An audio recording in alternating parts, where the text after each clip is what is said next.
Ayan na, hello guys, gagawa tayo ng wonton. Ayan, tatarin natin yan, tas ito. Ready made na ito. Ilagay natin dito, wonton, gagawa tayo. Tatarin natin yung karne. Dito tayo sa sahig. Ayan. Ayan. Dito tayo sa sahig magtatad. Kasi kapag dito, kapag gagawin natin, baka masira daw ito. Baka babagsak sabi. Kaya pag nagmimins, kapag nagmimins ng karne dito kami sa sahig. Tapos yung pag may mga bones, ganon, dito sa baba, mag-cut-cut.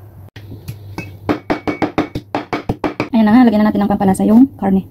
At asin. Saka light soy sauce. Lagyan natin ng konting corn stock. Chicken stock. Yan. Paminta. Mintang bro. Gusto ko kasi ako yung magtatad ng karne ganyan. Ayaw ko kasi yung nabibili na minced na minced pork na siya. Mas gusto ko yung ako yung nagtatad. Nagchat.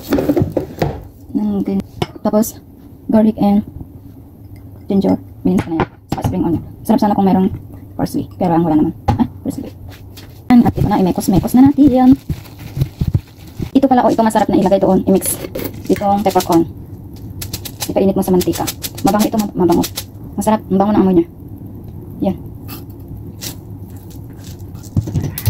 Pinit mo lang siya hanggang maluto. Tapos yung mantika, ilagay doon sa karne. Ayan na nga, kumukulo na yung mantika. Naluluto na yung peppercorn. Ayan na, ilagay na natin yung mantika niya. Sadami natin yung mantika ko. Tama na yan. Tapos ayan, halo-halo natin para ma-absorb. Lagyan pala natin ng konting cornstarch para malambot yung karne.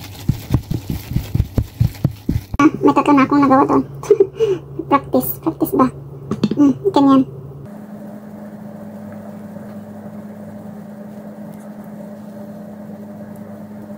Malabas naman.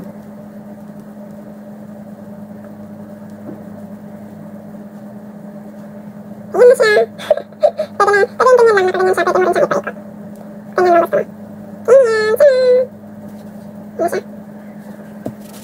Ayan na. Gawa na natin.